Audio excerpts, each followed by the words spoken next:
ಎಲ್ಲ ದೇವತೆಗಳಿಗಿಂತಲೂ ವಾಯುದೇವರು ಜೀವೋತ್ತಮರು ಅಂತ ತಿಳಿದುಕೊಂಡು ಆ ಜೀವೋತ್ತಮರಾದ ವಾಯುದೇವರಿಗಿಂತಲೂ ಹರಿಸರ್ವೋತ್ತಮ ಎಂಬುದಾಗಿ ತಿಳ್ಕೊಳ್ಬೇಕು. ಇದು ವಾಯುದೇವರಲ್ಲಿ ಭಗವಂತನನ್ನು ಆರಾಧನೆ ಮಾಡುವ ಕ್ರಮ.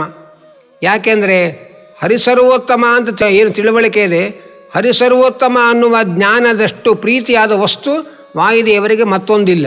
ಹಾಗಾಗಿ ಕೇವಲ ಎಲ್ಲ ದೇವತೆಗಳಿಗಿಂತ ತನ್ನನ್ನು ಜೀವೋತ್ತಮ ಅಂತ ಇಷ್ಟೇ ತಿಳಿದುಕೊಂಡರೆ ವಾಯುದೇವರಿಗೆ ತೃಪ್ತಿಯಾಗಲ್ಲ. ತನ್ನ ಜೀವೋತ್ತಮತ್ವ ಜ್ಞಾನವನ್ನು ಸಂಪಾದನೆ ಮಾಡಿ ತನಗಿಂತಲೂ ಅಂದರೆ ವಾಯುದೇವರಿಗಿಂತಲೂ ಹರಿಸರ್ವೋತ್ತಮ ಎಂಬುದಾಗಿ ಹರಿಸರ್ವೋತ್ತಮತ್ವ ಜ್ಞಾನ ಸಹಿತವಾದ ವಾಯು ಜೀವೋತ್ತಮತ್ವ ಜ್ಞಾನವನ್ನು ಸಂಪಾದನೆ ಮಾಡೋದೇ ವಾಯುದೇವರಲ್ಲಿ ಭಗವಂತನ ಆರಾಧನೆ ಮಾಡೋದು. ಆ ಭಗವಂತನಿಗೆ ಕೇವಲ ತನ್ನನ್ನು ಸರ್ವೋತ್ತಮ ಅಂತ ತಿಳ್ಕೊಂಡ್ರೆ ತೃಪ್ತಿ ಆಗಲ್ವಂತೆ.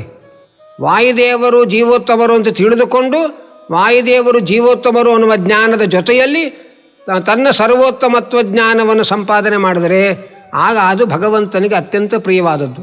ಹೀಗೆ ಹರಿಸರ್ವೋತ್ತಮತ್ವ ಜ್ಞಾನ ಸಹಿತವಾದ ವಾಯು ಜೀವೋತ್ತಮತ್ವ ಜ್ಞಾನ ವಾಯುದೇವರಿಗೆ ಅತ್ಯಂತ ಪ್ರಿಯ. ವಾಯು ಜೀವೋತ್ತಮತ್ವ ಜ್ಞಾನ ಸಹಿತವಾದ ಹರಿಸರ್ವೋತ್ತಮತ್ವ ಜ್ಞಾನ ಶ್ರೀಹರಿಗೆ ಅತ್ಯಂತ ಪ್ರಿಯವಾದದ್ದು. ಹೀಗೆ ಆ ಭಾರತೀ ದೇವಿ, ವಾಯುದೇವರು, ಲಕ್ಷ್ಮೀದೇವಿ, ಹರಿ ಇವರೆಲ್ಲರಲ್ಲೂ ಕ್ರಮವಾಗಿ ಇರತಕ್ಕ ಸರ್ವೋತ್ತಮತ್ವವನ್ನು ಇತರ ಎಲ್ಲ ದೇವತಾ ಸ್ತ್ರೀಯರಿಗಿಂತಲೂ ಸರಸ್ವತಿ ಭಾರತೀಯರಲ್ಲಿ ಸರ್ವೋತ್ತಮತ್ವ ಜ್ಞಾನ, ಅವರಿಗಿಂತಲೂ ಕೂಡ ವಾಯುದೇವರಲ್ಲಿ ಅವರಿಗಿಂತಲೂ ಹೆಚ್ಚಿನ ಸರ್ವೋತ್ತಮರು ಎಂಬ ಜ್ಞಾನ, ಅವರಿಗಿಂತಲೂ ಕೂಡ ಪರಮಾತ್ಮ ಸರ್ವೋತ್ತಮೋತ್ತಮ ಎಂಬ ಜ್ಞಾನ. ಹೀಗೆ ಆ ಕ್ರಮವಾಗಿರ್ತಕ್ಕ ಸರ್ವೋತ್ತಮತ್ವವನ್ನು ತಿಳಿದುಕೊಂಡ್ರೆ ಪರಮಾತ್ಮ ನಮಗೆ ಒಲಿದು ಅನುಗ್ರಹ ಮಾಡ್ತಾನೆ. ಆದ್ದರಿಂದ ವಾಯು ಜೀವೋತ್ತಮ ಅಂತ ಅಷ್ಟೇ ತಿಳಿದರೂ ಸಾಲದು, ಹರಿಸರ್ವೋತ್ತಮ ಅಂತ ಅಷ್ಟೇ ತಿಳಿದರೂ ಸಾಲದು. ವಾಯು ಜೀವೋತ್ತಮ ಅಂತ ತಿಳಿದು ವಾಯುದೇವರಿಗಿಂತಲೂ ಹರಿಸರ್ವೋತ್ತಮ ಅಂತ ತಿಳ್ಕೊಂಡ್ರೆ ಇದು ವಾಯುದೇವರಿಗೆ ಪ್ರಿಯ. ಬರೇ ಹರಿಸರ್ವೋತ್ತಮ ಅಂತ ತಿಳಿದುಕೊಂಡ್ರೆ ಪರಮಾತ್ಮನಿಗೆ ತೃಪ್ತಿಯಾಗಲ್ಲ. ವಾಯು ಜೀವೋತ್ತಮ ಅಂತ ತಿಳಿದುಕೊಂಡು ಹರಿಸರ್ವೋತ್ತಮ ಅಂತ ತಿಳಿದ್ರೇ ಭಗವಂತನಿಗೆ ಅತ್ಯಂತ ಪ್ರಿಯವಾದದ್ದು.